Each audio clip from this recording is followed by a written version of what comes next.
sumisigaw, bro. Ako hindi pa ako nakakaranas ng ganyan na, pero men, ngayon pa lang natatakot na ako.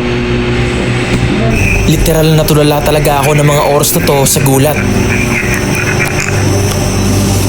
Siguro hindi niya gustong, siyempre, sino ba naman gustong mamatay, diba? Siguro hindi niya gusto yung nangyari sa kanya dyan.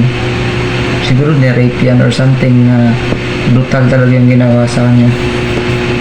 No? Kasi pag sinabi natin sumisigaw, ano yan?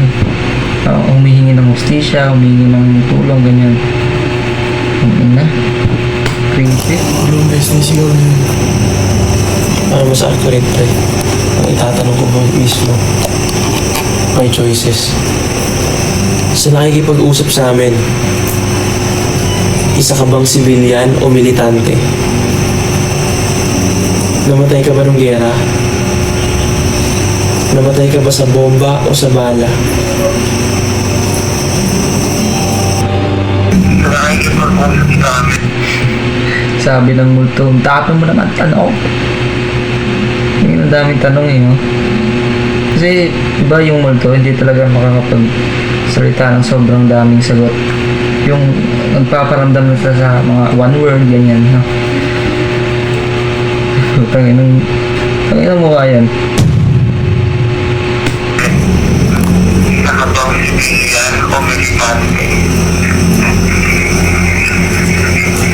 Namatay ka ba ng gera? Namatay ka ba sa bomba o sa bala? Yung lulo niya sa... Pero militante daw. Militante, malinaw. Militante. Okay lang bang nandito ka? Kalaban. Okay lang ba na nandito kami? Ligtas na ba kami dito ngayon? Okay lang ba nandito ka?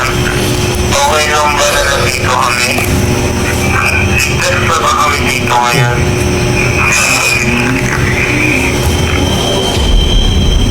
Tangina, umalis na kayo dyan.